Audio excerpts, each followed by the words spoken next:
बिस्मिल्लाहिर्रहमानिर्रहीम। The blank page official में आपको खुशामदीद कहते हैं। अगर आप नए हैं इस चैनल पर तो सब्सक्राइब ज़रूर करिएगा और बेल आइकन को प्रेस करना ना भूलिएगा।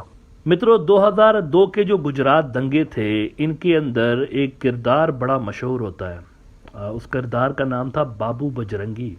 बाबू बजरंगी जो था, ये असल में गुजरात के अंदर जो मोदी साहब की लीडरशिप में 2002 में दंगे हुए थे, जिसके अंदर हजारों की तादाद में मुसलमान मारे गए थे, शहीद हुए थे, और पुलिस को ये ऑर्डर्स थे कि कुछ नहीं करना, और दहशतगर्दों को फ्री हैंड दे दिया गया था 3 दिन तक कत्लेआम मचाने का, कि जितना लूटना है लूटो, मुसलमानों की प्रॉपर्टीज जलाओ, लूटो, मारो। 3 दिन तक कोई पुलिस नहीं आएगी, और 3 दिन तक कोई पुलिस नहीं आई थी। गुजरात के अंदर दंगे फसाद चलते रहे।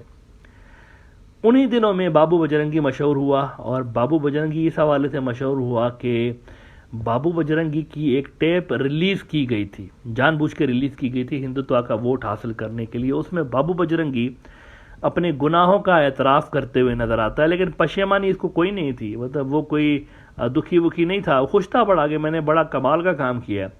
बाबू बजरंगी उसमें कहता है वीडियो में कि हमें जो है ना, वो मोदी साहब का आशीर्वाद हासिल था, और हमें बचाने के लिए जज भी चेंज किए, वकील चेंज किए, उसने सारा कुछ किया मोदी ने। और इसमें वो ये भी कहता है कि मज़ा आता है मुसलमानों को टॉर्चर करने में, उनको कत्ल करने में मज़ा आता है बड़ा। किसी को नहीं छोड़ा, पनप नहीं चाहिए।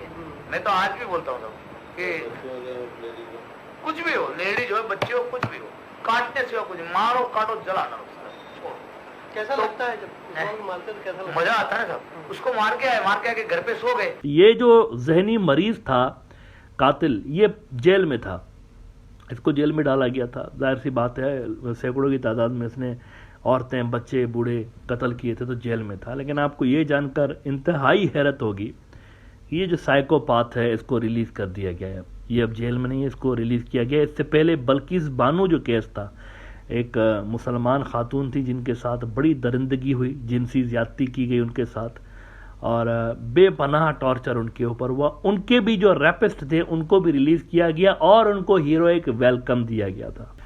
आज ईद का दिन था।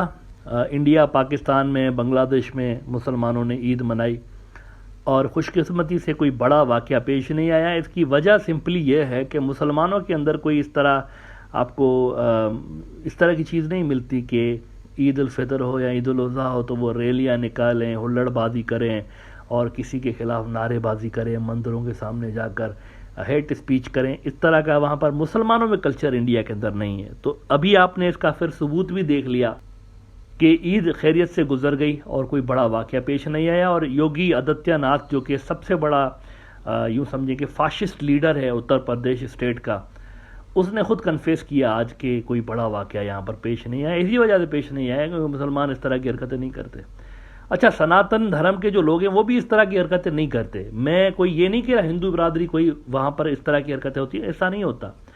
सनातन धर्म के अंदर इस तरह के जो तखरीबकारी है या गुंडागर्दी की कोई इजाज़त नहीं है। ये असल में एक फाशिस्ट आइडियोलॉजी है हिंदुत्व की, जो कि सनातन धर्म का नाम इस्तेमाल करती है, बिल्कुल वैसे जैसे दाइश वाले इस्लाम का नाम यूज़ करते हैं। हालांकि दाइश का इस्लाम से, ज़ायनिस्टों का जुडाइज़म से, और हिंदुत्व के ठगों का सनातन धर्म से कोई ताल्लुक़ नहीं होता।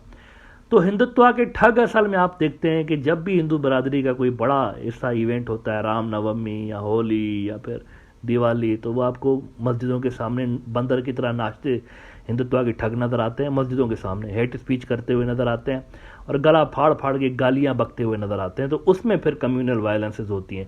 आज की आखिर में आपको सबसे बड़ी खबर बता दूँ कि इंडिया के अंदर एक पॉलिटिकली टर्म एक यूज़ होती है संघ परिवार की। संघ परिवार असल में कहा जाता है दी फैमिली ऑफ आरएसएस। संघ परिवार के अंदर बेशुमार तंजीमें आती हैं। बीजेपी भी, जो रूलिंग पार्टी है, वो संघ परिवार का हिस्सा है, उसकी पॉलिटिकल विंग है आरएसएस की। इस वक्त इंडिया में संघ परिवार की हुकूमत है असल में। तो इसी हुकूमती अलायंस ने असल में संघ परिवार की ही एक पार्टी वीएचपी के सीनियर नेता सुरेंद्रा जैन की एक वीडियो सामने आई है, जिसके अंदर वो त्रिशूल डिस्ट्रीब्यूट कर रहे हैं, मुसलमानों के खिलाफ बकवास कर रहे हैं, और ओथ भी ले रहे हैं वहाँ पर जो हिंदू बरादरी के लोग हैं कि ये जो त्रिशूल मैं आपको दे रहा हूँ ये आपने यूज़ करने हैं मुसलमानों के खिलाफ। और बड़ा ही गंदा और गलीज किस्म का उसने भाषण वहाँ पर दिया है। ये जो हेट स्पीच है ये रुकने का नाम नहीं, ये अभी हो रहा है, ये अभी हुआ है 1-2 रोज़ पहले। और राजस्थान में हुआ है, राजस्थान जो इंडिया की स्टेट है वहाँ पर मुसलमानों के खिलाफ ये एक इवेंट मुनक्कद करवाया गया है और आर्मी ट्रेंड हो रही है, बाकायदा त्रिशूल दिए जा रहे हैं, तलवारें डिस्ट्रीब्यूट की जा रही हैं और लोगों से ओथ लिए जा रहे हैं कि जब भी कॉल देंगे निकल पड़ना है आपने और मुसलमानों के खिलाफ कार्रवाई करनी है वहाँ पे। प्रश्न खड़ा होता है, मुसलमान की ये मानसिकता क्यों बनी है, ये हमको समझना चाहिए, तभी इसका इलाज हो पाएगा। ये मानसिकता बनी है उनके उस जिहाद के कारण से, ये मानसिकता बनी है संपूर्ण भारत को दारुल इस्लाम का सपना देखने के कारण से, और इनको बिगाड़ा है भारत के सेकुलर नेताओं ने, अशोक गहलोत जैसे नेताओं ने, ममता बनर्जी जैसे नेताओं ने। इन लोगों ने बार बार इनको उकसाया है कि उठो, खड़े हो और हिंदुओं का जितना दमन कर सकते हो करो, तुम असुरक्षित हो, तुम्हारी रक्षा हम ही कर सकते हैं। लेकिन चाहे ये हो चाहे वो हो, हम अब इनकी दाल नहीं गलने देंगे, ये तय हो गया है। जैसा कार्यक्रम आज मथानिया में हो रहा है, संपूर्ण देश के अंदर लाखों हिंदू युवक एक साथ खड़ा होकर संकल्प ले रहा है। आने वाले समय में ये लड़ाई बढ़ने वाली है, शांत नहीं होने वाली। गहलोत जैसे लोग देश भर में और भी हैं जो चंद वोटों की खातिर किसी भी सीमा तक जा सकते हैं। बंधुओं, ध्यान कर लेना, यह समस्या केवल भारत की नहीं, पूरी दुनिया की है। जहां जहां इस्लाम प्रभावी होता जा रहा है, वहां वहां की गैर मुस्लिम लड़कियां, बहनें अपने आप को असुरक्षित महसूस करने लगी हैं। एक राम जन्मभूमि का प्रश्न सुलझा है, अभी कई और प्रश्न सुलझने बाकी हैं, वो भी सुलझेंगे। पूरे विश्व में हिंदू का डंका बोलेगा, पूरे विश्व में एक नई क्रांति आएगी और जिस क्रांति का नाम होगा भगवा क्रांति, और संपूर्ण विश्व भगवा रंग में रंगेगा। ये दुनिया में होगा। आज एक पत्रकार ने पूछा, त्रिशूल धारण कार्यक्रम किस लिए कराते हो? स्वाभाविक तौर पर उसके मन में प्रश्न था, क्या तुम शस्त्र धारण कराने के लिए कराते हो? धर्म की रक्षा के लिए जरूरत पड़ेगी, मां बहनों की रक्षा की, शील की रक्षा के लिए जरूरत पड़ेगी, गौ माता की रक्षा करने के लिए जरूरत पड़ेगी, संतों के सम्मान की रक्षा के लिए जरूरत पड़ेगी तो करेंगे। हम शस्त्र भी उठाएंगे, हम कुछ भी करेंगे, लेकिन त्रिशूल धारण कार्यक्रम शस्त्र धारण कार्यक्रम नहीं है।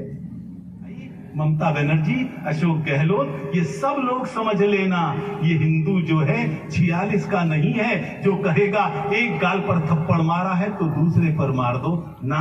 अब ये संभव नहीं है। तुमने थप्पड़ मारने की सोची भी तो आज का हिंदू तुम्हारा हाथ तोड़ने का सामर्थ्य रखता है।